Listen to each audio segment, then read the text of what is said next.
Welcome back. Now, with just a few weeks to go until Santa comes down the chimney, we've invited cheese connoisseur Richard Paul over to tell us what should be on your cheese boards this Christmas. Now, I don't know about you, Matt, but I'm looking forward to this bit. Favourite part. It is amazing, isn't it? It is. It's, people love cheese, especially me as well. So, now, we've met Richard a few times at various gigs as well.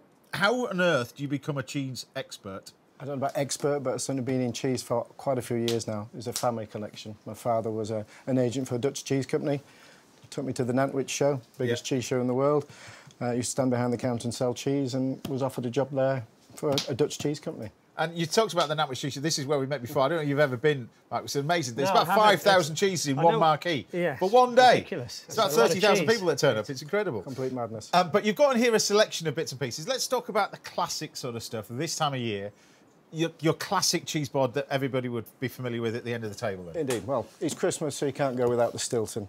Classic blue Stilton, the finest blue in the world, bar none. What should people be looking for? Should they go for a truckle of Stilton? Should they generally a bigger piece? Would you say? For me, go from the whole cheese. You get the standard cheese is 8 kilos, so get the biggest piece you can afford from that.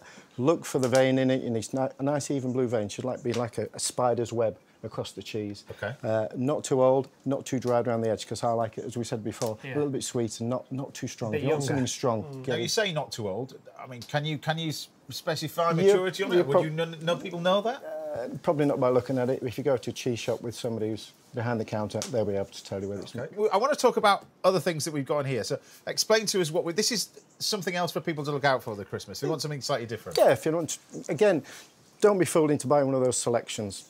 Do it for yourself. Go around, have a hunt. There's some amazing cheeses. From the UK, you've got an amazing Lincolnshire poacher. Now, you've got to grab a little bit of that Lincolnshire poacher as well, Mark. But this is, you can explain to us this, and particularly the milk's quite special with this one. It is. It's a longhorn herd. I think you've been to their farm. Yep. It's a family farm. It's one herd, made on the farm, unpasteurised, raw milk. It's actually to a kind of a Caerphilly recipe, so it's a little bit drier than cheddar. It is, but an intense flavour, kind of sweet, fruity, and it's got that long depth of flavour. So one to look out for. Another hard cheese that you've seen there. This is a Spanish one, but not one I thought it was when you walked in here. Well, with yeah, this. everybody thinks it's Manchego. That footprint, it looks the same, but this is the cheese the Spanish eat. We tend to have something like 94% of Manchegos exported. This is Iberico. It's mixed milk. It's sheep, goat, and cow. All the different makers have a different percentage of the mixture. This is one called Cinco Lanzas, but it's aged for minimum 14 months. Lots of character, flavour, and it's kind of got more dimensions to it than straightforward Manchego, which is a great cheese, got that sweetness, but this has got more depth to it. It has got an amazing flavour, though. It's a strong cheese. So we look as if we've got a bit of goat's cheese. Is that the next one, the little ash one? It certainly is. That's that one called Driftwood. It's dusted in ash, as I say. It's very much like the St Maur they did. It is. They're the one that stick through, or the straw through the middle there. That's from White Lake, one called Driftwood. Superb product, dusted in ash.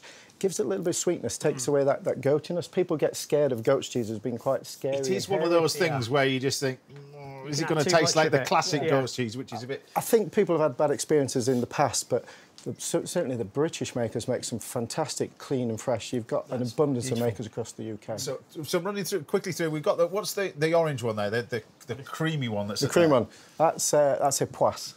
Yeah, that's the classic smelly one. That's, it's famed as being the third smelliest cheese in the world, alongside the kind of famous stinking bishop.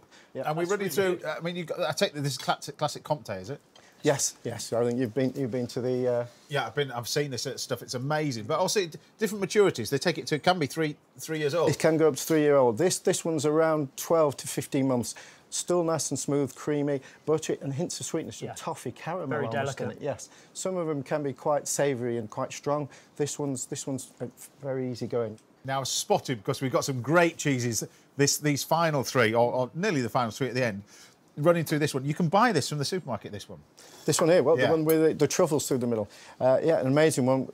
At Christmas, we sell lorry loads of it. This is it's actually a pasteurised brie. Often they do it with a raw milk one, which is quite intense. It's a mixture in the middle there of the truffle with mascarpone, and they just blend and fuse together. That's really rich. For me, I can't do truffles. It's a bit too strong for me. Now, so often with brie, and particularly we talk about the next one, room temperature is the key.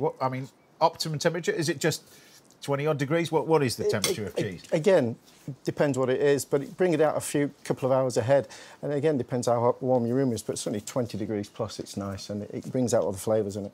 And interesting, if you're looking for something for a gift this Christmas, then your next one is probably the one, isn't it, really? I would have said, apart from a Stilton, of course, but this. Vachon Mondor, that's a great party piece. Is that what a centrepiece for any meal? That one, bring out 2 or 3 hours ahead if you can. It will smell the whole house out, but it will be amazing. If somebody wants to, if you dare, dig your spoon into there, Mark, and have a go at that. You'll probably need a bit of bread to kind of, it's almost like glue the texture, which should be nice and rich and runny. If we were inside, it would be even more gooey, but that's just turning. Season's just started from October till about March, so don't hang about. That's not here all year round. It is a Christmas cheese, isn't it, really? It is. It's kind of got that spruce wood corset around it, so it's got that hint of that spruce wood, almost like Christmas tree taste. A classic. So what have we got in here then? This is an alternate bit of blue cheese. This is really? another blue cheese, an unusual. This is actually a German cheese called Montignolo. The name wouldn't give it away. Actually, this is one of the cheese that won the cheese awards the first year you were there. Yeah. And nobody guessed it was German when they first launched it. It's kind of a fusion between continental cheeses, and even the name doesn't give it away. But it's beautiful. It's creamy. It's like a brie mixed with saltiness to it. Salt and some very buttery texture on that one. Very so if rich and people are creamy. looking for this is the German one. There's award-winning German. What would people look for this one? What's the name of it? It's Montignolo. Montignolo. So it comes from the same people who make Cambozola, a very famous German blue. And then we're going to end on this one because people will do this. I'm sure they will. This will do this Christmas. What do we got here and what do we got here? We've got Gorgonzola, but this is the dolce, the sweet one. Nice and creamy, nice and runny. Despite what your mum says, I was playing with my food, but you make it nice and creamy, stir in and then mix in a bit of Prosecco, or champagne with it being Christmas. It just lifts the flavours. It just elevates the blue flavour in there, just gives it a little bit of kick, like a little bit of a fizz and a little bit of a twang to it. It's an amazing product. So it's Prosecco mixed with Dolce. That's lavish. That's a party stopper, isn't it? It is. It is fantastic, isn't it? But there you go. I'll have a taste of that. Tell me what you think. We'll end on that one.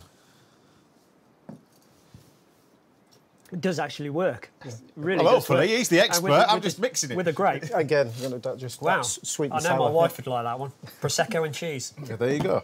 Right, up next, a tasty fish dish. This one's perfect for a midweek treat. Sea bass with tagliatelle is just coming up in a few minutes. See you in a bit.